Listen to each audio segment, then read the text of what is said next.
No, tak povedz niečo trošku, Alika, čo sa tohto týka, tvojho vnúčika.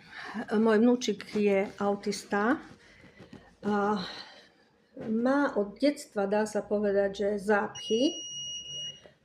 A tie zápchy sme už liečili aj v kúpeloch, aj všelijakým možným spôsobom, aj rôznymi tými prípravkami, aby vyvolávalo mu to stolicu, tie vyprázdňovania.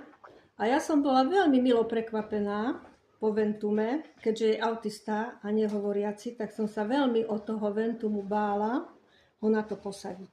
Po prvom raze, ako sme sedeli na Ventume, dali sme len na 15 minút a dali sme len na jednotke, lebo je tam od 1 až 9 tá intenzita.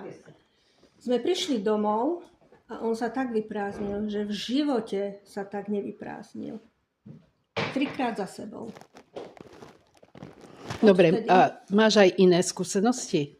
Mám veľmi dobré skúsenosti. Vo Viede mám aj s okuliármi, kde to som už aj spomínala, že s tým sme vlastne začínali, s tými okuliármi, keď mu po biofeedbacku, kde mu chceli spustiť rečové centrum, začalo zabiehať jedno oko a nevedeli nám lekári pomôcť a nevedeli nám pomôcť ani na očnom. Povedali, že to je slabý mozog alebo slabé nervy, že proste to nejde.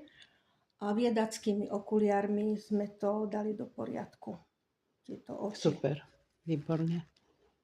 Takisto spánok sme dali do poriadku. Máme tie infračervené vankúšiky, infračervené žiarenie. Systém spania, áno.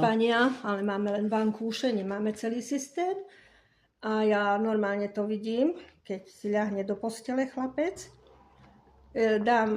Leží na veľkej posteli a dám na jednu stranu normálny vankúš, na druhú stranu dám tento anatomický vankúš z Viedy a on si stále nájde ten anatomický a na tom spí. A na tom spí, takže pocitovo ide za tým, že mu to dobre robí. Hej. On to nepovie, ale pocitovo zrejme mu to fantasticky dobre robí. A vložky do topánok ste? Áno, aj vložky do topánok používame. Mal ten vdovský hrb. Po covide prudko narástol, bol zhrbený, chceli mu dať tú ortézu takú na chrbticu. Nemuseli sme. Vložky do topánok mu to pekne upravili, má pekne vystretú